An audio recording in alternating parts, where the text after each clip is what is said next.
Prakarya dan kewirausahaan. Oke, langsung saja. Ini adalah bab tentang pengolahan, yaitu wirausaha pengolahan makanan khas daerah yang dimodifikasi.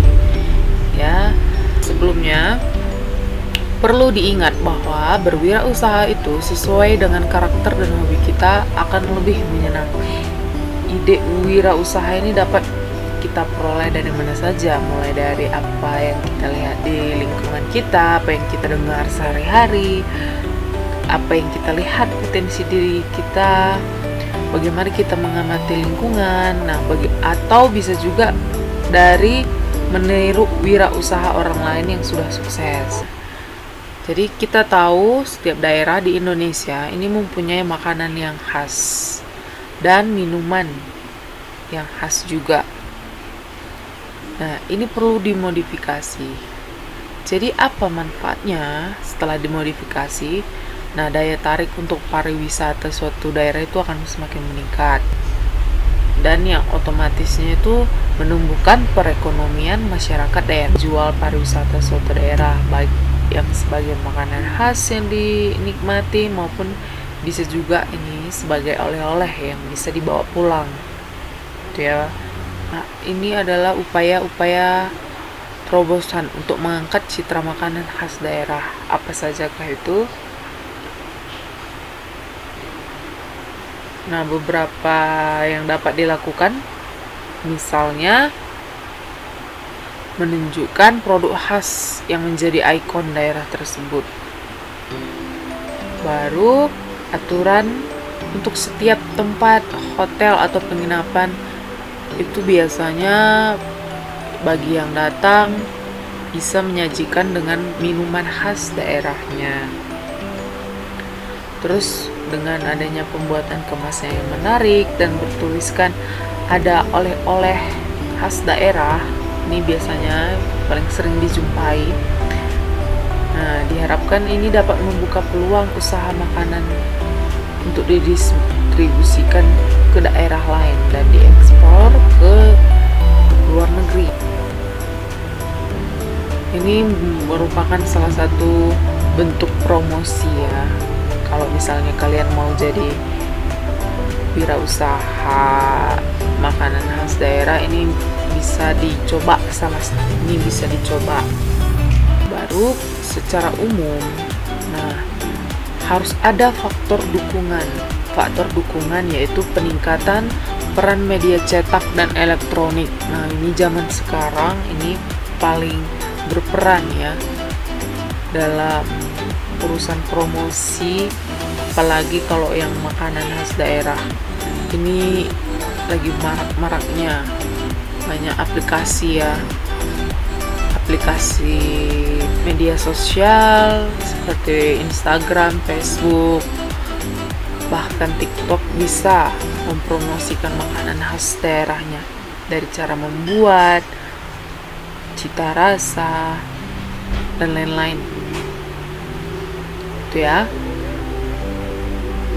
Baru adanya perhatian terhadap instansi pemerintah terhadap sektor pariwisata dan industri kreatif. Nah, kalau ini sudah dijalankan, ada faktor dukungan dari pemerintah, maka produk makanan khas Nusantara ini bisa dikenal kepada dunia internasional. Nah, contoh upayanya, salah satu upaya mempromosikan produk makanan khas Nusantara kepada dunia internasional, ditetapkanlah ikon kuliner Indonesia pada tahun 2012 ya, akhir tahun. Nah, jadi ikon kuliner Indonesia ini ada 30 jenis makanan khas Indonesia yang mau acara internasional. Ya, adapun itu bisa makanan pembuka, makanan utama hingga makanan penutup.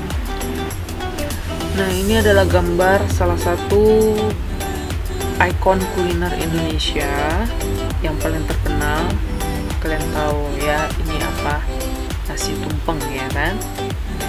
Jadi ini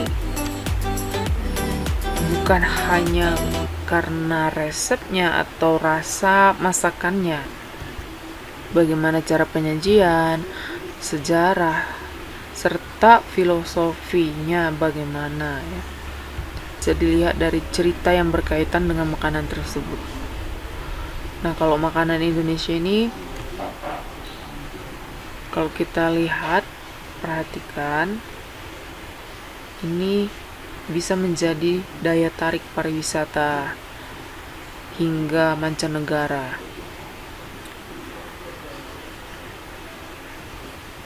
Kreativitas pengembangan wirausaha ini juga perlu dalam hal memodifikasi makanan khas. Apa manfaatnya? Yang pertama itu cita rasa lebih bervariasi ya. Kalau kita sebagai wirausahaan yang kreatif, otomatis kita harus memikirkan bagaimana cita rasa lebih bervariasi, produk lebih awet, promosinya dan sosialisasinya juga harus ditingkatkan. Baru kita juga harus mencari tahu bagaimana memodifikasi metode produksi dan menggunakan teknologi yang baru.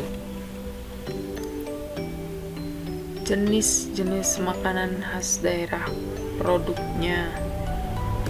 Produk makanan itu dibagi menjadi makanan kering dan makanan basah. Kalau produk makanan ini dikelompokkan menjadi makanan, ada yang makanan jadi dan ada makanan yang setengah jadi.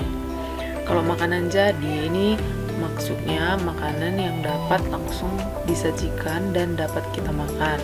Kalau makanan yang setengah jadi ini membutuhkan proses untuk mematangkannya sebelum siap untuk disajikan. Itu ya.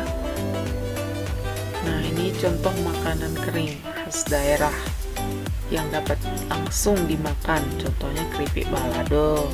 Ini dari daerah Sumatera Barat. Baru ada lagi kuku macan dari Kalimantan Timur, itu ya, contoh makanan kering.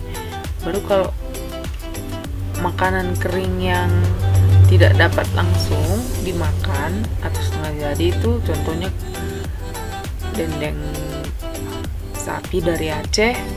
Dan ada ini ya,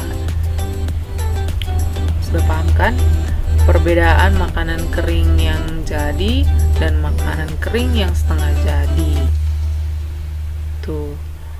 Baru kalau ada lagi nih, menurut bahan bakunya, makanan khas daerah ini dikelompokkan menjadi makanan khas daerah yang berbahan nabati dan ada makanan khas daerah yang berbahan hewani. Makanan khas daerah yang dimodifikasi adalah makanan atau minuman yang diproduksi di suatu daerah. Ini merupakan identitas dari daerah tersebut yang akan menjadi pembeda dengan daerah lainnya.